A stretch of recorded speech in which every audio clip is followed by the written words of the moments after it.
Welcome to Arts in the City. I'm Tinabeth Piña at the City Lore Gallery in Manhattan. It's a cultural hub with a strong foundation in advocacy, celebrating all the cultures that make New York City great. Its current exhibit, What We Bring, New Immigrant Gifts, adds to the national dialogue on immigration, focusing on the cultural contributions of new immigrants. The exhibition celebrates the 50th anniversary of the Hart-Celler Immigration and Nationality Act, which inaugurated a new era of immigration from Asia, Latin America, Africa, and the Caribbean. The exhibit celebrates the rich layers of creativity, tradition, and increased cultural diversity that the law set in motion, especially in New York City, where 6 out of 10 residents are first generation or the children of immigrants. The exhibit is on display through September. The Temple of Dendur at the Met is one of the world's greatest artifacts, and one New York-based dance company is bringing the temple back to life. Magalie Laguerre-Wilkinson reports.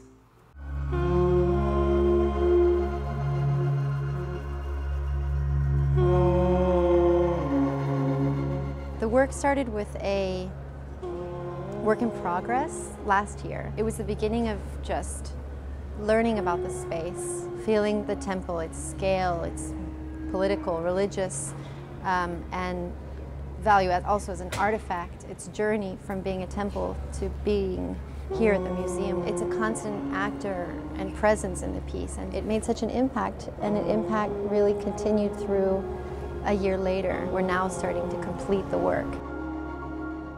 Now, as artist in residence this season for Met Live Arts, the museum's performance series.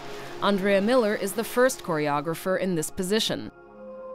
Lee Moore-Tomer, general manager of Met Live Arts, explains why. They not only bring excellence and depth, but they also bring a lot of flexibility, ability to work in an unknown environment. It takes a different kind of mind and a different kind of intellect to meaningfully inhabit a space that has so much already in it. You need that if you're going to engage with the Met. Which means that Miller has transformed this work in progress into the first ever full-length dance created for the Temple of Dendur, and it's called Stone Skipping.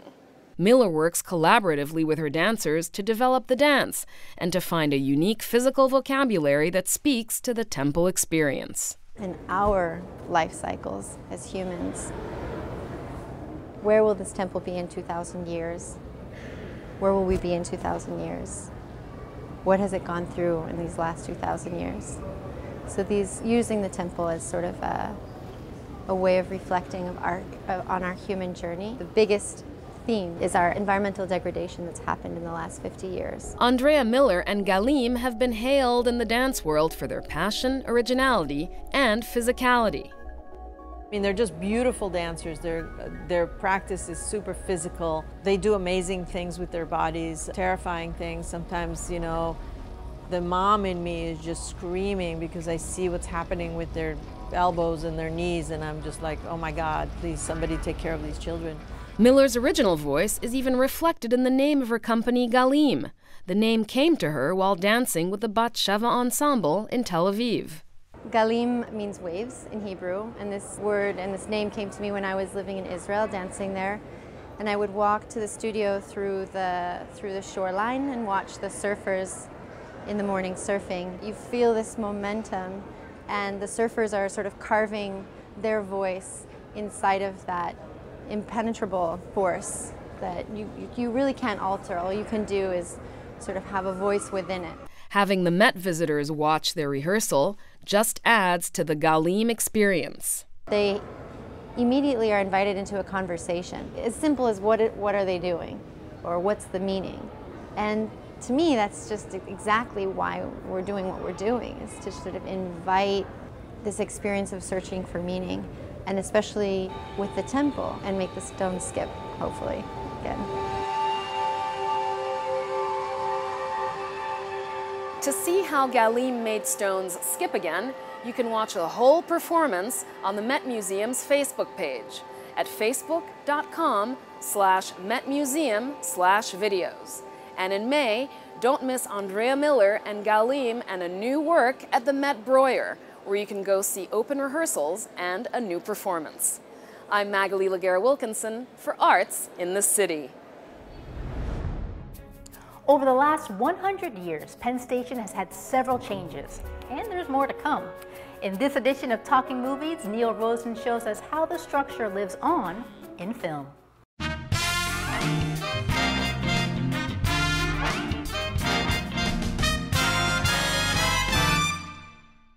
Penn Station. It's the busiest transportation hub in the Western Hemisphere, serving over 600,000 people a day. But it's cramped, overcrowded, sorely missing of sunlight, and despised by many of its passengers. But once upon a time, from 1910 to 1963 to be exact, where Madison Square Garden now sits, stood a magnificent train station, a grand architectural masterpiece that was built to stand the test of time, but whose ultimate fate was met by a wrecker's ball. Lorraine Diehl wrote a book about this long-lost treasure of a building called The Late Great Pennsylvania Station. What was the experience like of arriving in Penn Station into New York City? You'd be walking into the concourse, which is this giant black and white train shed with a beautiful glass roof, and all the light would play down on the glass floor. Now, if you proceeded from there and say you were leaving Penn Station, you had exited the concourse, you go into the main waiting room, which was like walking into Rome. I mean, it was modeled after the ancient baths of Caracalla, sort of this warm beige marble emporium, just absolutely tranquil, which was wonderful. So you had two different one's a room of journeys and the other's a room of rest and tranquility. This was our Baghdad on the Hudson, and so this was a big experience to anybody who was journeying here. There are very few remnants of the old station that still remain today, like some of the original stairs and guardrails, a small sliver of the original floor, and a few other artifacts that are hidden away from the general public. But even though the original Penn Station no longer exists, there's still a way to see it in action in all its former glory as it lives on in numerous old movies. Penn Station. I just got in. I missed you, Matt, terribly. In the 1950 film noir, The Killer That Stalked New York, actress Evelyn Keyes, after exiting a train, comes up the steps and affords us some interesting views of the main concourse. She hits a newsstand and searches for a phone booth before leaving the station, making her way onto 7th Avenue. Apparently, the master of suspense, Alfred Hitchcock, was quite fond of the place, as he shot on location here for 2 of his classic films. In 1945's Spellbound, Hitch grabbed a great establishing shot of the train shed, as Ingrid Bergman and Gregory Peck get entangled in some trouble at the ticket booth. Then they head downstairs to the train tracks. Act as if we are taking this train. We walk down a ways and then turn back. Well, what's the matter with this train? In Hitchcock's 1951 classic Strangers on a Train, Farley Granger is on the run, exits a taxi, and enters the station from the rarely seen on screen carriageway. Being followed, he makes his way into the main waiting room, and there's some wonderful shots that give you a real feel for the place. In the 1945 wartime romance The Clock, MGM painstakingly recreated every detail of Penn Station's main waiting room in Hollywood. It's an amazing replica, as Robert Walker plays a soldier on leave who falls in love with Judy Garland when they accidentally meet after she breaks her heel on the station's escalator. You can catch a quick color shot of the 7th Avenue facade in 1957's An Affair to Remember, as Deborah Kerr quickly exits a cab. Here you are, keep the change. What's the rush, lady? A rare color glimpse of the interior of the station, its majestic glass ceiling, and the train shed concourse itself can be found in the 1955 Marilyn Monroe hit, The 7-Year Itch, shortly before the place was scheduled for demolition. Sorry, mister. Only those holding tickets admitted through the gates. When Pennsylvania Station was destroyed, it became, in effect, our sacrificial lamb. It was the reason that we have a landmarks preservation law now, so that no other buildings can just be wantonly destroyed without an examination. These days, part of Penn Station is moving, as a big improvement is underway. The Farley Post Office building, built in 1912 by the same firm that designed the original Penn Station and located across the street on 8th Avenue, will be converted for passenger use into a world-class train hall. The first phase has already been completed, while the main building will be renovated and reconfigured. In an attempt to recapture some of the essence of the old Penn Station, it'll have a massive new glass ceiling, allowing sunlight to once again shine light on the tracks, along with lots more room for passengers to get around. Plus, there'll also be high-end retail stores and restaurants. Maybe when it's completed, the place might be worthy of shooting some new movies there, and in the process, making some history of its own. For Arts in the City, I'm Neil Rosen.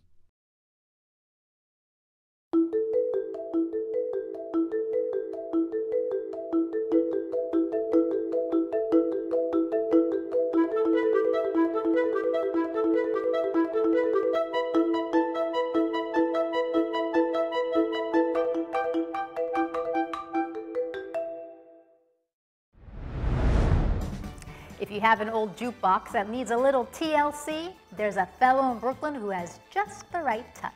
Mike Gilliam explains.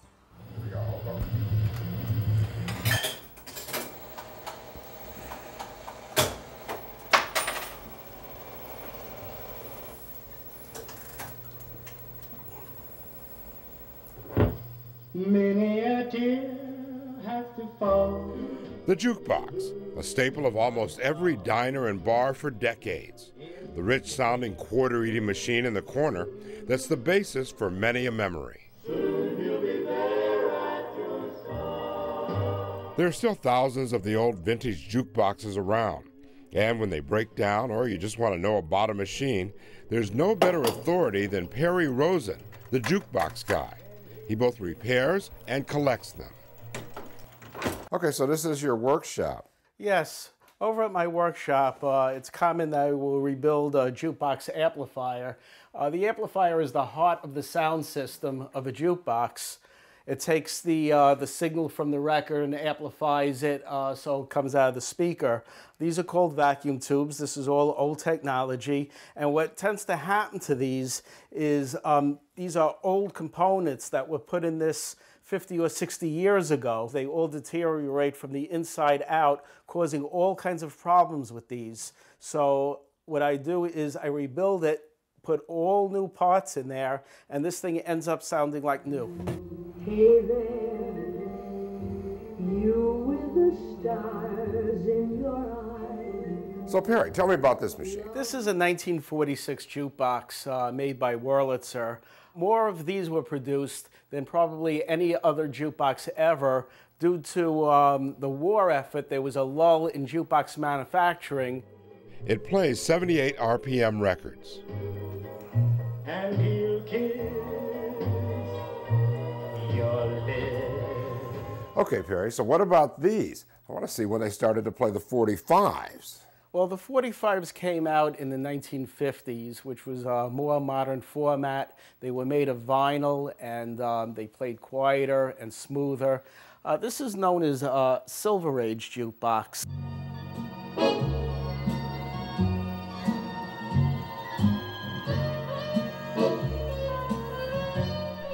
It used transistors instead of tubes to produce a smoother stereo sound. Just perfect for a little Frank. The summer wind came blowing in from across the sea. Perry's father, an auto parts salesman, found it at a gas station. He knew his son loved jukeboxes, so he bought it for 75 bucks. Machine didn't work, and I sat on the floor a few days. I was able to get some service information on it, on how it worked, and I learned how to fix it. Seems like Perry can fix almost anything. This is an old TV, a Zenith. He has that working. And check this out over here. The old telephone, it's working. How'd you learn to do all this? This was something that I just learned slowly by practice. What's it like when you bring one back, when you restore a machine and you present it to a person? Oh, the look on their face, they're so happy. It's absolutely unbelievable to them that this machine is repaired and working again. Wow. There are 1,000 jukebox stories in New York City. And this, well, this has been one of them. I'm Mike Gilliam for Arts in the City.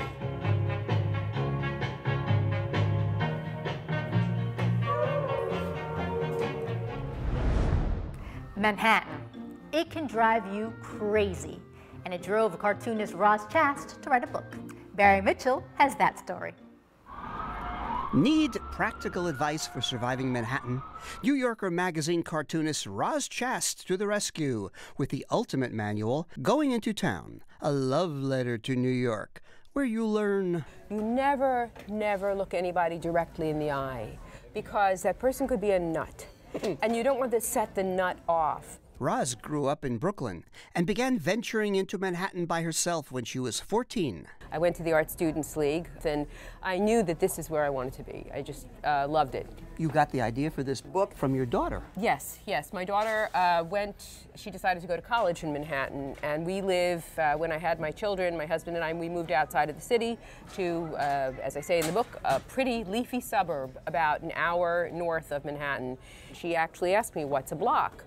And because we don't have blocks in our town. We have sidewalk, but no blocks. So I made her this booklet about Manhattan and about Fifth Avenue, dividing the east side from the west side, the grid system. At the end of 4 years, she gave it back to me, and she said this was really, really helpful. I used it, my friends used it, so, you know, and then that's the sort of seed around which the rest of the book grew.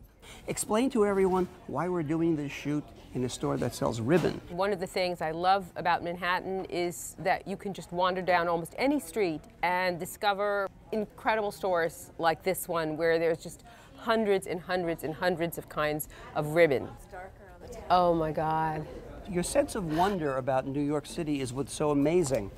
It's not necessarily the museums. I love the fine museums cultures. too. Are you kidding? I love that too. But look at this. Look at the colors. She's of really that. excited about this. I am really excited about it. Look at that. Isn't that pretty?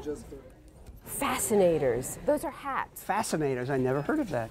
Fascinator is a kind of hat that people decorate with all sorts of stuff, and then they kind of perch it on their head in some sort of very fascinating way. What advice do you give to a New York newbie? I'd say learn how the city is laid out. Avenues run north-south, streets run east-west, and for God's sake, learn the subway. Roz Chast, everyone. Thank you. I have to go get my fascination hat. Yeah, fascinator. Barry Mitchell, Arts in the City.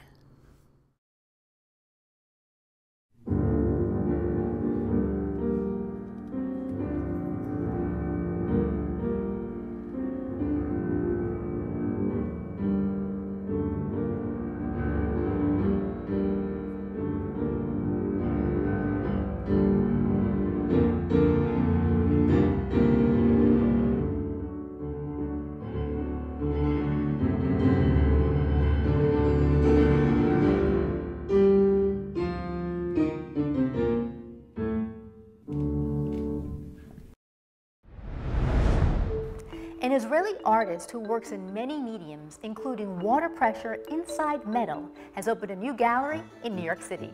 Donna Hanover has more. JOJO, an Israeli artist who was a farmer for 20 years, creates paintings, furniture, and unusual sculptures like this one called Indian Summer, where pieces of the metal are bent out as if the wind is blowing through autumn foliage. It's falling leaves and to make people happy, to make them feel good. JOJO's gallery in Tel Aviv has been hugely successful, so he's just opened one in New York City that's being managed by his daughter Rodem and son Tomer. JOJO's furniture began with an accident. Good accident, yes. And this chair changed my life. How is that, Rodem? So my father used to be a farmer, and then he started manufacturing the machinery for the agriculture. So he started dealing with the metal. One day he had an accident, and one of the metal boxes was inflated by very strong water pressure. He was very upset, he threw it away, and then during the night he realized there was something very interesting about it. And then he started shaping it a little bit more. Those pillows that created are from very strong water pressure from the inside. And this is what creates those curves and this movement that actually makes it comfortable.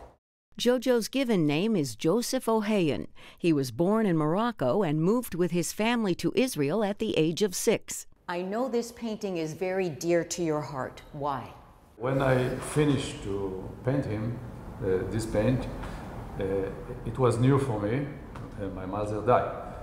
They told me in the phone. So I decided to call this paint Flower to my mother.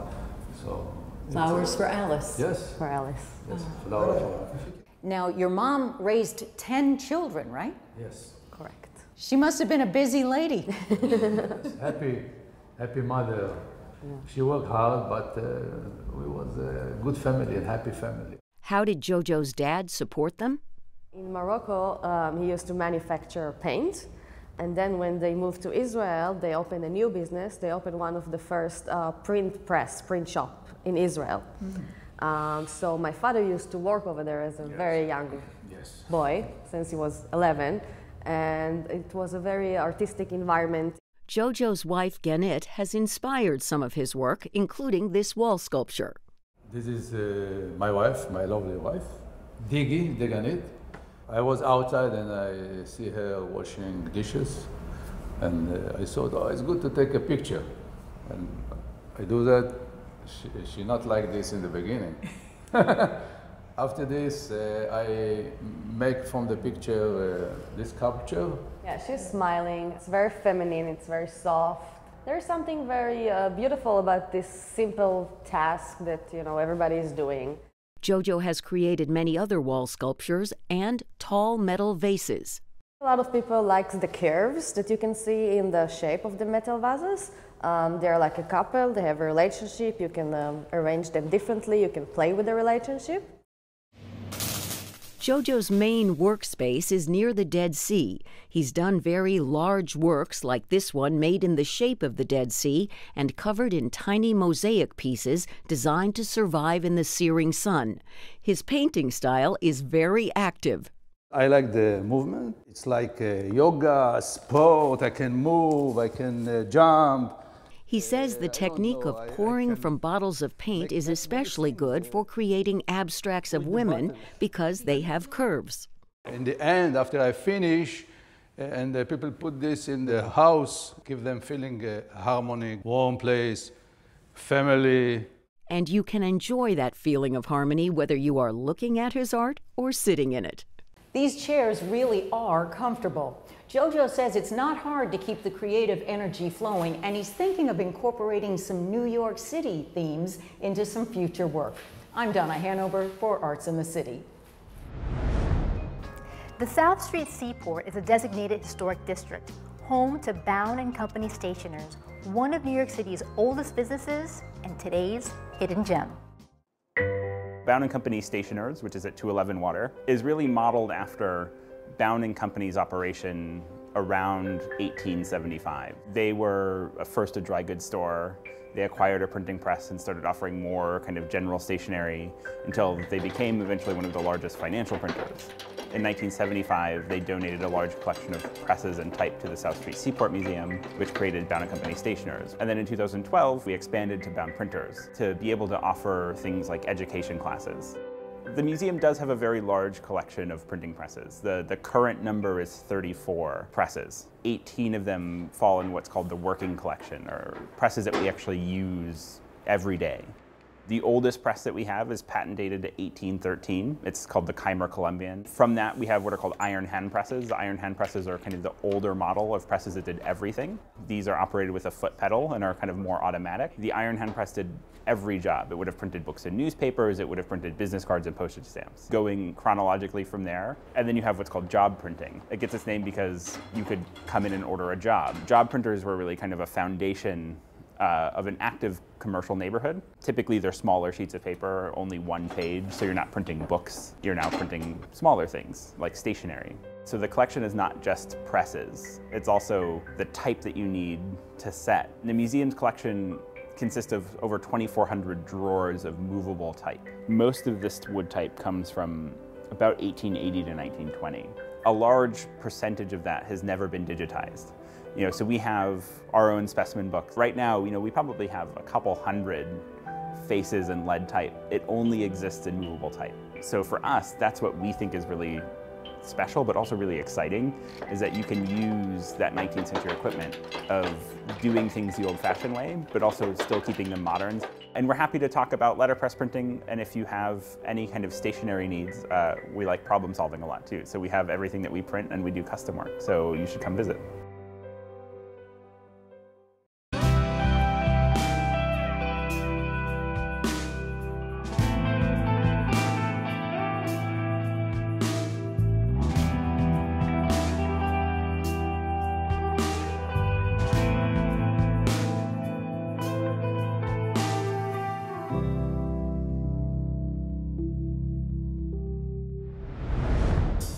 That's our show for today. For more information on any of our stories, log on to our website at CUNY.tv. I'm Tinabeth Piña, and I'll see you next time on Arts in the City.